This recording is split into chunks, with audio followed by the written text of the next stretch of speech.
Hey, what's up guys? My name is Moda and welcome back to the Mining Stacker YouTube channel.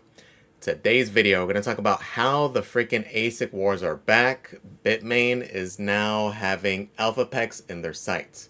Okay, we've been seeing Scrypt ASIC hardware competition accelerating, especially with the announcement of the DG2, DG2 Plus, and then pretty much just a few days later, we heard about the L11, L11 Pro.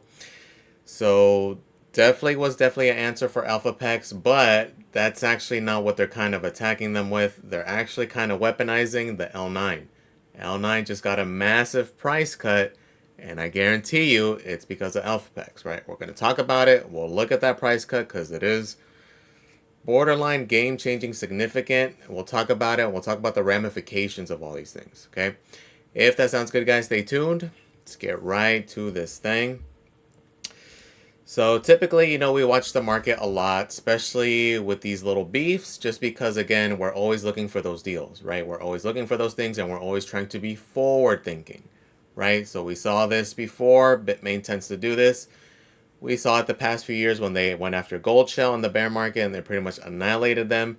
Most recently, we saw it with the Caspa ASIC wars between Bitmain and Ice River, which realistically would give the dub to Ice River, right? They stood toe-to-toe with them all the way through, even beyond just Caspa, even with the lithium.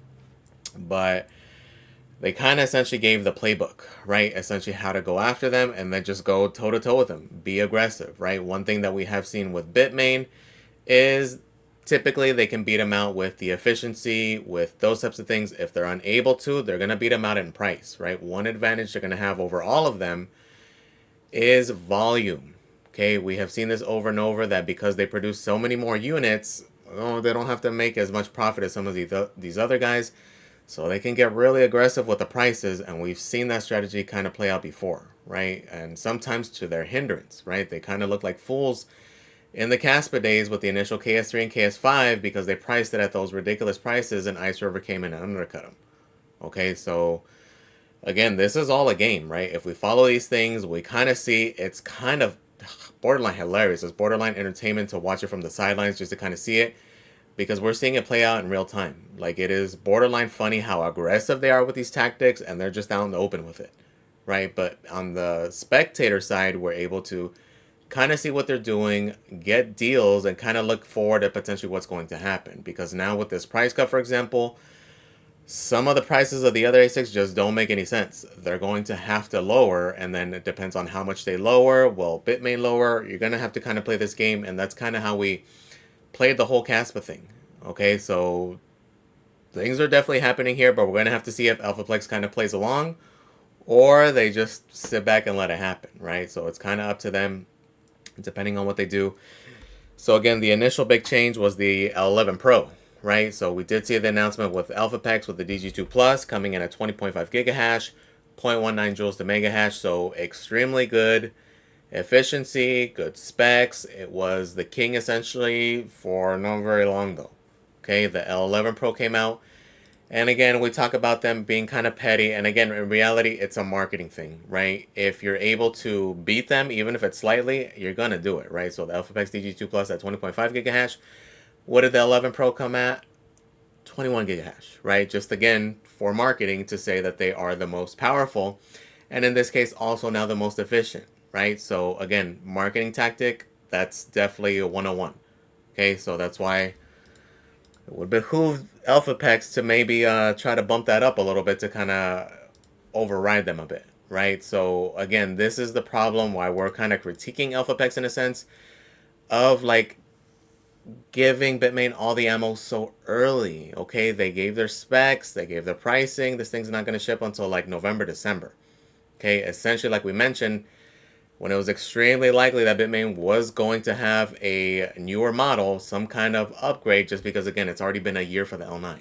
Okay, so, again, they gave the huge bullseye right on their back for Bitmain to just come at them. And, again, they did. Okay, they're going to beat them in the specs. We don't know official MSRPs yet, so we're going to have to play there.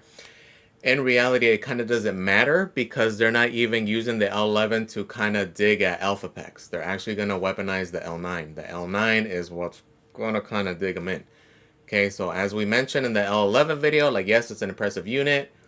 Definitely love to see that efficiency, but it's not that much of a gain over the existing L9, which you can get now. You're not going to have to wait for either the Elphapex or the L11 well into the end of this year into 2026. You can get the L9 now with 15 to 20% less efficiency, right? Which in reality isn't that much of a game changer. When you're 2xing that, 3xing that, that's different, right? But a 20% is fairly modest, especially considering you're able to get inventory now or within the next month and start gaining coins or yield or profits while there's profits to be had depending on how long this bull market lasts, okay? So let's look at this price reduction, right? So the L9, again, we follow these prices fairly closely. This is a price that the L9 arguably should have been in since the tariff situation back in April.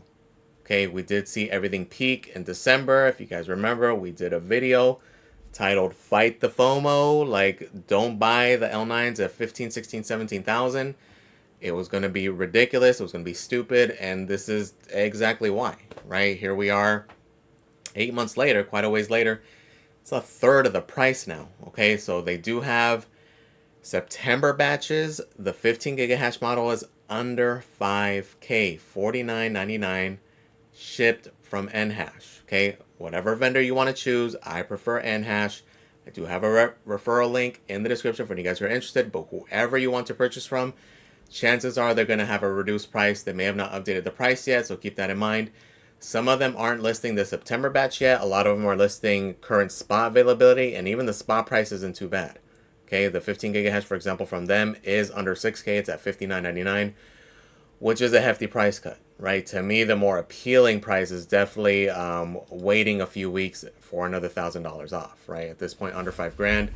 Arguably, based on the profitability, this is probably where it should have been ever since April, just because, again, profitability has been kind of where it is now this entire time, right? We've been waiting for price cuts that just never came.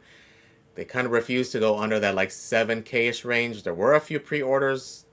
I forgot what vendor had them for like under 6, so it was like 60 something a few months back. But again, prices tend to change frequently as we see pumps and such. So it's honestly a little bit surprising considering how bad these like past 4 or 5 months were. You would expect that this would have happened then versus now. Potential if we do start to kind of pump. But again, my suspicion is that this is literally specifically for Elphapex. Okay, again, we've seen them play this game before. Because then now at this price point, the DG1 number one doesn't make any sense, right? Because they did also reduce their prices. The DG1 Plus, for example, it's down to $5,400, but it's way less efficient, less hash rate, more expensive. Okay, so like immediately right off the bat, it kills any prospect of this thing at this price. Okay, so realistically, again, using logic, who the hell is going to buy this thing when you could buy the L9, arguably the superior unit, for a cheaper price? Okay, so the ramifications here are most likely Elphapex is probably going to have to lower the price if they don't get any sales. Obviously, depending on inventory, they may not have much inventory, so they don't care.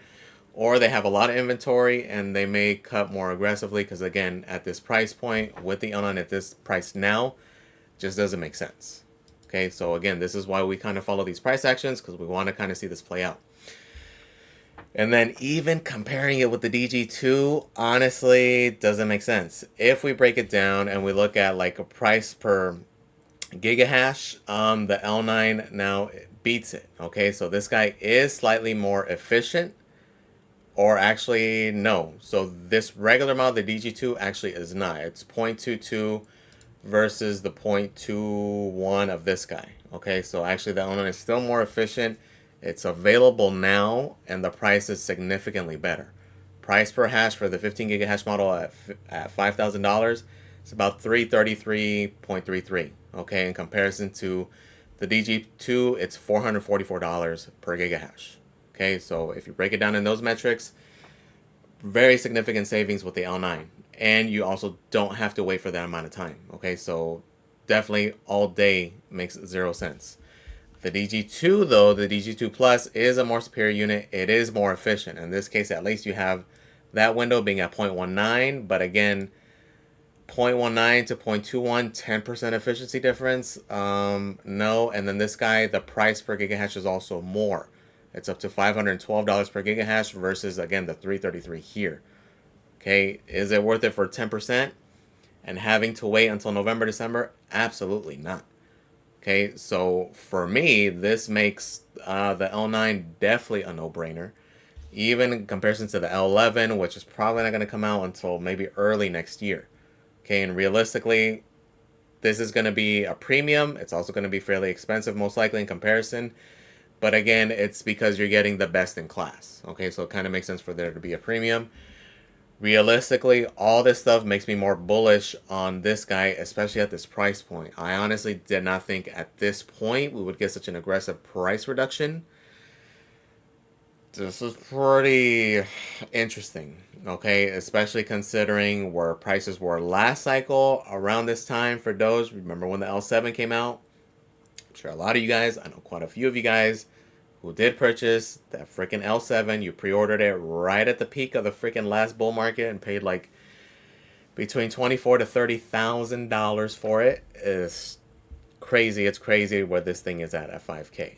Okay, so whether or not even at that price point it's worth it, it's debatable. Again, this would be a long-term thing. Definitely, you have to go in with a mindset that you think we're going to have a more extended cycle and we're not going to be peaking here in the next couple months, which again, to me, seems to be the consensus, right? I'm still not fully buying it, but if you, depending on who you follow, which I follow pretty much every major YouTuber and kind of like where their predictions are, a lot of people seem to think that it can potentially extend beyond this November, December timeframe.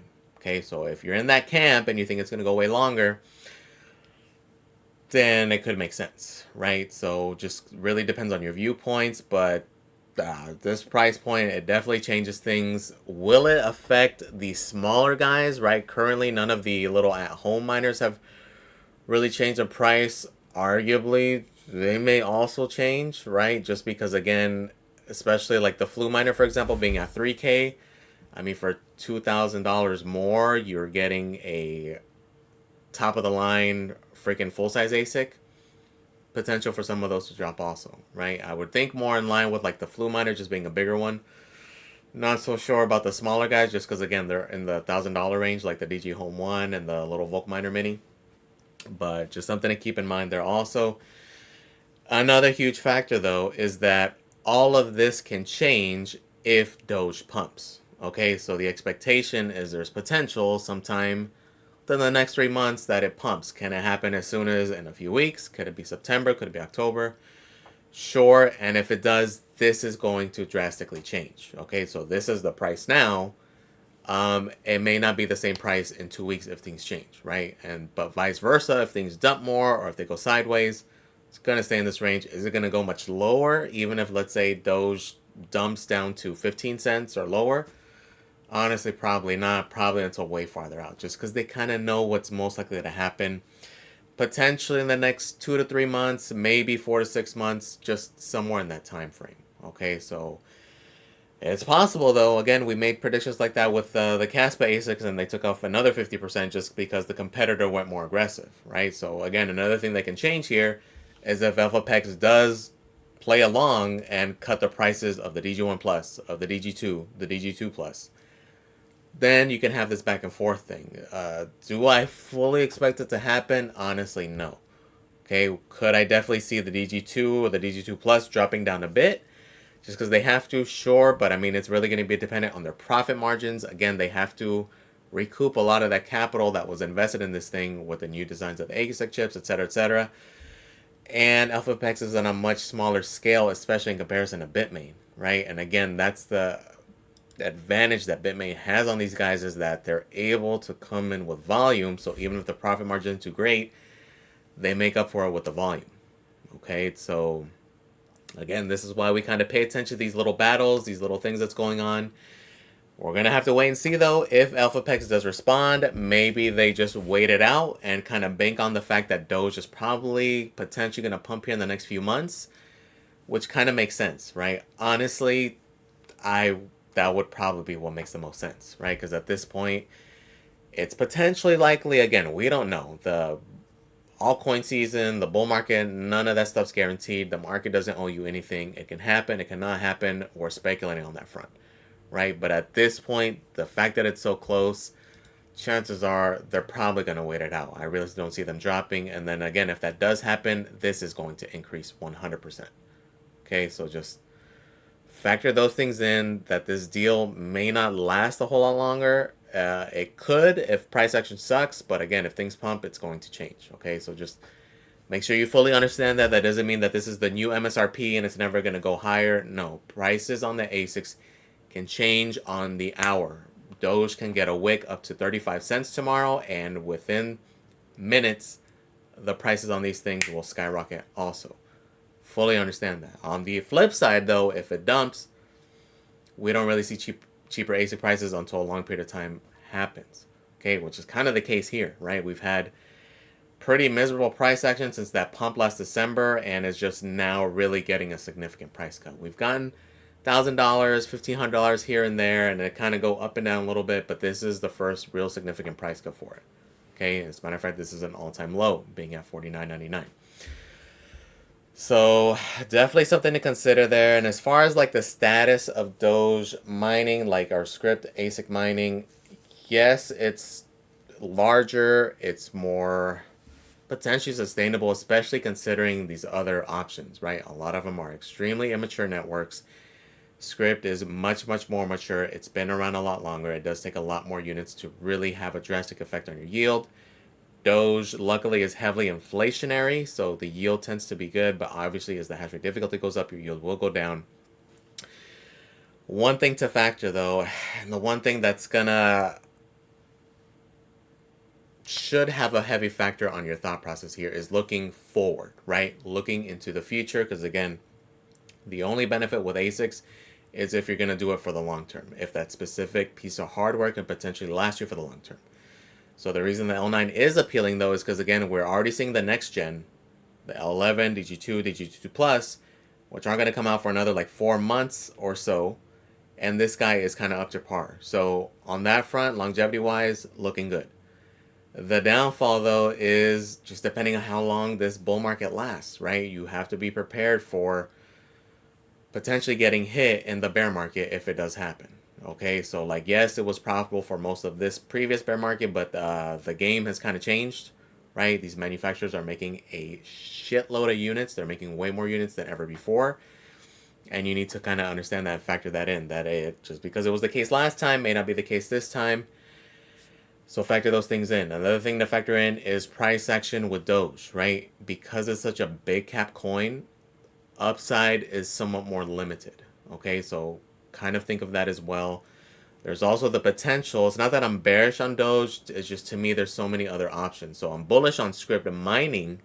I'm not necessarily super bullish on Doge, the coin itself, right? To me, there's so many other altcoins that are just in much better positions to potentially go higher, right? So one thing that I would consider, and this is just purely me thinking, just looking at the numbers, analyzing things. So when we look at the hash rate, it has gone up significantly with the release of the L9. Okay, so it's not just the L9. We do know Volkminer release units, other competitors release units, Elphapex release units. What we do know, though, is that, for example, it was a lot smaller amount of units that they released, right? Elphapex has mentioned quite a few times that their production capacity was fairly limited. I forget the exact number, but like in the few thousands of units per month kind of deal, okay? So the hash rate essentially went up from being about a petahash in the summer of 2024 to where it's at currently, which is about 2.73, and we're looking at Litecoin's hash rate here. Pretty much the majority of that was most likely all L9s, okay? Maybe like 80% L9s, maybe even more than that, actually. It has gone up significantly, okay? So going from 1 petahash up to 2.73, which is a lot, but then what's even more dramatic is when you kind of break it down. I think people still haven't realized the amount of actual units that were actually added onto the network, okay? And because of how many units were added on, it leads me to speculate that it's not just normies or retail that were buying them, okay? Typically with altcoin ASICs, it is us, right? We know that Bitcoin, very industrialized and institutionalized essentially. In my opinion, all of those sales were not retail, okay? There's high probability that there's a lot of big players also mining Scrypt, most likely Bitcoin miners converting their Litecoin, Dogecoin into Bitcoin. Meaning what? Most likely a lot of sell pressure is going to be coming, and it's probably already here, and that's probably what's kept the price down so much. Just because, again, these Bitcoin maxis, if it's them, again, we're just speculating, they're going to do kind of what was happening with Caspa. We saw Mara mining Caspa, and what were they doing with it? They were dumping it for Bitcoin, right? I do see a similar scenario happening here, which again can potentially affect its peak or top the cycle, just because again that's going to be immense sell pressure, because I would think a lot of it's to them. So what we're talking about is, again, we were about a petahash in the summer of 2024, currently at 2.73. Okay, if we break it down, again, this is overall hash rate of every single unit combined.